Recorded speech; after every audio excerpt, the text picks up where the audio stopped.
Hello, Annie. How are you today? Hello, Tammy. I don't know. I've been feeling like very anxious lately, and I really don't know what I'm going to do in the future. I'm in January. I'll be in my last year of career in clinic psychology, and I really don't know what I'm gonna do later. If I'll do a master or if I'm gonna work, and it scares to me to pick the wrong decision. Okay. So what you're saying is that you've been feeling really anxious because next semester you're going to be the last year of your career, Yeah. and then you don't know like what to do next. I mean, like I know you're being like what decision to make, like the right or the wrong, and you make the wrong one. Yeah, exactly. Okay. When I got out from school, when I graduated, I I didn't got into university straight school. I took 6 months for doing music and singing. I went to an institute. So then I got into university and started studying. But then I went 1 year to Spain. So I also lost time there because I think it's totally worth it. But right now it's like I'll be 24 next year, and I really have to be graduated like in December. Otherwise, I'll feel like an old lady. You mean like you're worried that you'll be graduating like old, like I mean like you lost time or something? But I mean I don't think that you have lost time because I mean that 6 months that you took doing music that you told me that you loved. Yeah. And then can you tell me like a little bit what about your year and abroad? Yeah, well, it was awesome because I met a lot of people, not only from Spain, but people from Belgium, from Netherlands, Germany, France, Greece, Italy. Like, I have more friends from other countries rather than Spaniards. Okay. Yeah, Spaniards were like very annoying people. Okay. I had like my first boyfriend there, like serious boyfriend. Well, because I had one when I was 18, but it was nothing quite important.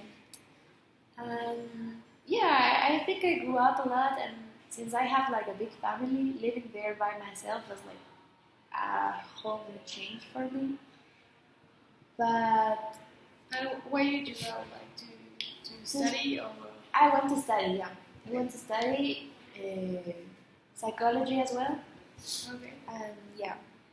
So you told me that you had your first real boyfriend there. Can you tell me a little bit about it? Yeah. Well, at first I met him, and I was the one who talked to him first, which was totally new for me because here in Quito you never do that, never. Or before I never do that. Now I can do it, but before never. I was like, okay, probably he's just an foreign guy that will stay like for the weekend here in Salamanca because there are a lot of tourists there, and that very weekend was a holiday, so I thought he was not staying there. So I went and talked to him, and we started to talk because he didn't know Spanish, so we started to talk in English. And suddenly he told me that he was going to study there for a semester, and that he was studying environmental engineering and blah blah blah. So I was like in my mind, I was thinking like, fuck, he was gonna stay. But anyways, like later I kept him saying, and then we started to go out, like to date, and I don't know, like things got pretty serious later. It was difficult for me because he was leaving in February and I was staying there until August, so I was going to be alone like the second semester. So I didn't know what was going to happen. But then I was like, okay, I won't think about it. I'll just like literally enjoy about today. And we just did. And when he left, it was really hard. Like I didn't see it coming. And then I went to Belgium like from in April, and then he came to Barcelona in August. So I saw him 3 more times. But you were still together. We by then we weren't like when he left in February. We said that we won't be together like in a relationship because things would be like difficult, and he told me like I don't want to label it because I want to be with you like to feel it, not because we are like in a relationship, but because we really feel it to be together. And, and yeah, so we didn't stay together, but at the same time we talked like every day, and I didn't like see any guy after him, and he neither. So we were, but not really. So yeah, when I came back to Ecuador, it was really hard. Like I thought like I would see him like at first. I mean, like as fast as I could.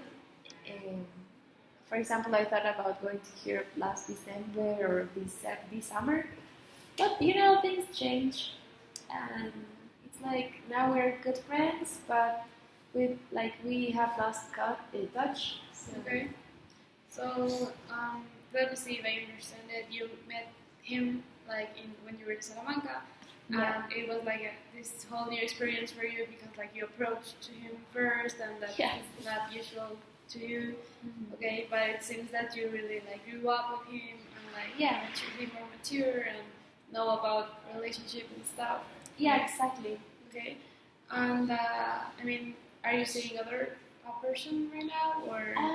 Right now, no. I mean, it's complicated as well because I met a guy in Cartagena like 4 months ago or 3 months ago. And it was literally something like out of the blue because we were at a bar and this guy that is from England came by and started to talk to me. And then we ended up dancing and stuff. And the next day we went out for a coffee and he asked for my number. When I say goodbye, I hate saying goodbye. So I was like, goodbye, like, take care. I mean, like, literally, like. And then he started to text me, like, when I arrived to Quito in the airport, I saw, like, 2 messages from him. And then we keep talking, like, from weeks. And then he said to me that he wanted to come. And at first I was like, oh, he's so cute. But I didn't actually imagine that he was going to come. And like last weekend he called me and he already said to me that he's coming in January, like he already bought the ticket to come. So now I'm like freaking out because I don't know what was gonna happen. And it's also that I already know like how it's to be in a distant relationship. So it be like almost impossible, but I really don't know. But it doesn't scare me too much about the afterwards. I don't like after he comes, but while he's there, he like that's Okay. what really worries me. Okay, so you're saying that this new person that you met in Cartagena, like you've been talking and you don't know where it's going actually, Yeah. and then he told you that he's coming, and you're like freaking out about it. So Yeah. And how long is he staying? He'll be here for 10 days. 14 days. Okay. Yeah. Yeah.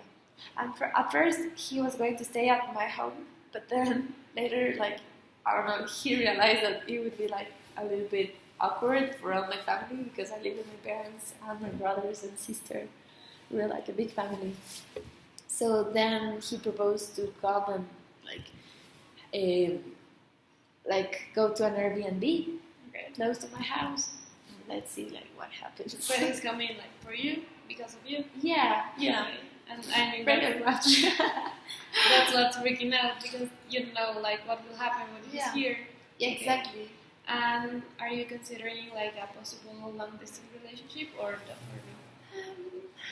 I don't know. I mean, it's an option, but it's not a thing that I'm thinking like, oh, it has to be like that, or like, I wish it happens like that. You know, it's just an option. Otherwise, it'll be like really nice to meet him and see what happens because he already asked me if I was considering about doing a master in Europe, in London then, and he was like, you have to come to London and blah blah blah. But it's crazy because I only met him for like 2 days, and we've been talking like a lot. I've never talked with someone like that before, like in 5 messages. Yes. And he always called me, and we've done FaceTime. But still, it's like very different when you're like actually with the person, like face to face. Okay, and I mean, like, it seems that you have worries because of your previous relationship, like long distance. Yeah. Like at first, like at the beginning, when he told me like, Anna, I wanted to see you, and I want to go to Ecuador, I was like not quite excited about it. Actually, it hurts. It hurted because my ex Nicolas, like he did told me like, oh, probably I'll go one day to Ecuador, but he never said to me like, I'm coming on September, or he never made plans. And he knew me for a year, and this guy that met me like for 2 days, and actually decided to do this. Like right now, I'm like really happy about it. And that, but at the beginning, it was like, I was like, I'm kind of like, I don't know, like shocked. Okay.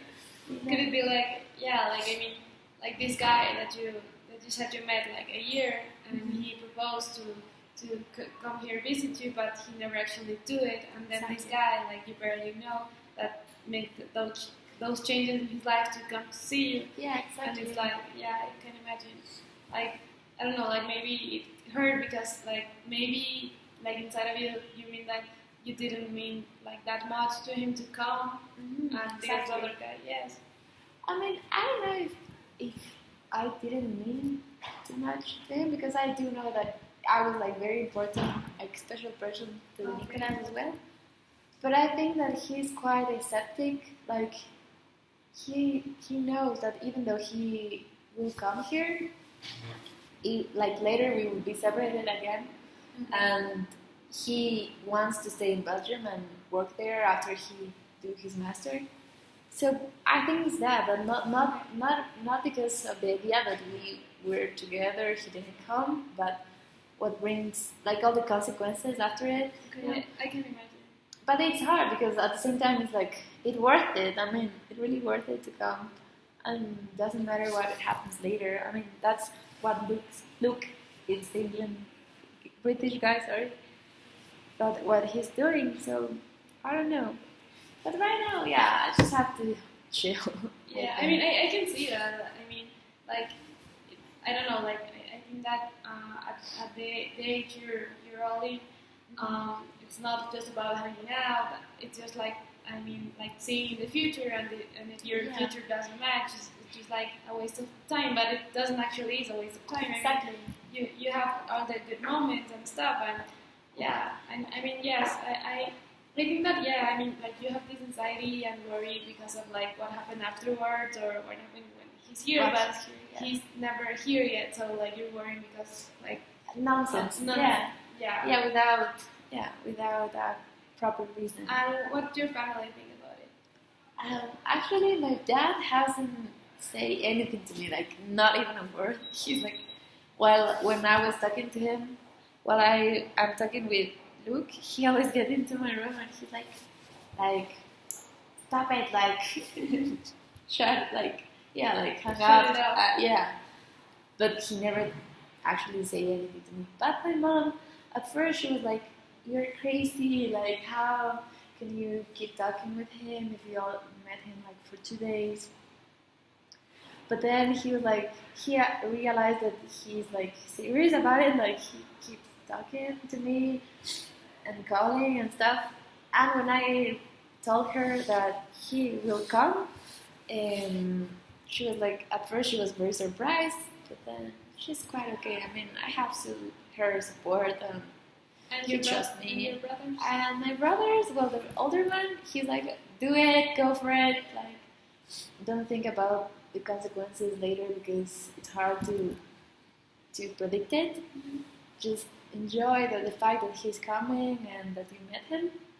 But the other one is like, you're crazy. Like, it's a long relationship. like long distance relationship, like isn't worth it, it won't work. Like he's very negative about it. Okay. And my twin sister, she's like very happy for me. Like she's like, don't worry, it will be fine. Plus, she met him, and she knows him. Like she considers that he's like a good guy. So Okay, so it seems like that you have all these like contrary positions about yeah, it. the same family. And the same family, and that I mean, it seems that like internally you like accept all the both positions, and Yeah. because you're like this, like having Yeah, exactly. anxiety and stuff. Exactly. That's why I'm like having cases. Like some days I'm like really happy and I'm excited about it, and other days I'm like, fuck, like why I get myself into this, you know? Okay, Even though I'm like really happy and yeah.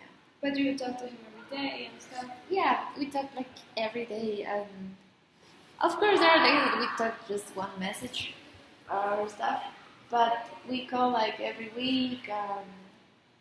Yeah, I know that.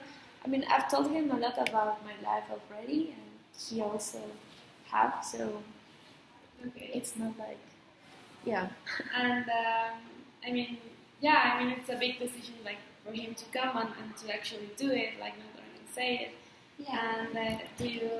I mean, like you told me, like you have maybe plans to go there to England to like following your master's degree. Yeah, probably I'll do. I mean, I'm definitely going to do a master in Europe, but I don't know if I'll go to Spain or I don't know if I'll go to England. Probably I'll apply, but I don't know. I have to see like next year. It'll depend on what things I'll choose after I'm doing my practices because I think that really matters by then. Yeah. So yeah, I mean, like I can understand like your this worrisome about your future because first of all your career and then it's like him and Yeah. what to do and like to think about this long distance relationship and stuff. Mm-hmm. Okay. And can you tell me like maybe like for example I don't know like next year you in the other session you told me that you will be seeing patients. Yeah. Yeah. So how do you feel about that? Actually, I'm now, like today, right now, I'm feeling like scared about it because I think I don't know how I will handle it by then. Because I don't believe or I don't feel that I'm prepared to do that yet. Okay. But I know that I'll have classes simultaneously that I'll learn and I'll have supervisor, so it'll be fine. I mean, but still, it's a bit scary for me. Okay, so what you're saying is that you feel scared about this because yes, you don't know if like you could handle it well because you don't like right now you don't feel prepared, but maybe in the future, like Yeah. or on the practice you could do like learn from doing. Yeah, exactly. Learn from doing it. Yeah, and also it's like I'm always been like very not vulnerable, like quite sensitive Okay. about people or sensible, yeah, about people. So it's like I always feel a lot of empathy with people, and it scares me a lot because I know which kind of. I mean, it doesn't matter the case. I'm definitely gonna feel empathy for these patients, but I'm worried about that affecting my life. So, Okay. Yeah, I can imagine. I mean, like being this sensitive towards people, and they came to you like exposing all your problems, all their problems, and then you, like, you can't like get into their world like a lot Exactly. because like it could affect you in yours. yeah, exactly. Okay. I don't know, like maybe like in those classes you can manage like putting like a barrier. I mean, not empathetic, but kind of like being affected by them or stuff. Sorry, like you were saying to me that if I have to put a barrier. Yeah, maybe like a you barrier. can learn about it Yeah. in classes. Yeah, I will learn it, and I think it's like a skill that any therapist need to have. Yeah. And I really have that like quite here, but still I think like it'll be very hard for me to not get involved about these cases, Okay. and also it's like I've always been very Catholic and have these principles and values like quite marked. Yeah. And it worries me that if I have a patient that is, I don't know, atheist or that it doesn't believe in God or I don't know, any kind of belief that goes like it's the opposite about Catholic, I'm afraid of not like being quite professional about it. Even though I'm quite tolerant, I mean, I have friends that doesn't believe in God, that are gays or whatever, but I'm worried about to not act like professionally in those cases. Yeah, I can imagine that that's like kind of the root of your worry in the being like taking patients because like I mean not only you don't feel prepared. I mean it seems you not only you don't feel prepared in like because of the topics or like the therapy stuff, but because like of your beliefs and Exactly. and what will they say? Okay. Yeah, I mean that's important to think about, but I mean our time is up right now, and we will be continue talking about this week, next week. First of all, the thing about this. What was his name? Luke. Yeah. About Luke and like the possible outcome that what will happen when he comes, and then about this stuff and your future practice. Okay. Thank you very much. Bye.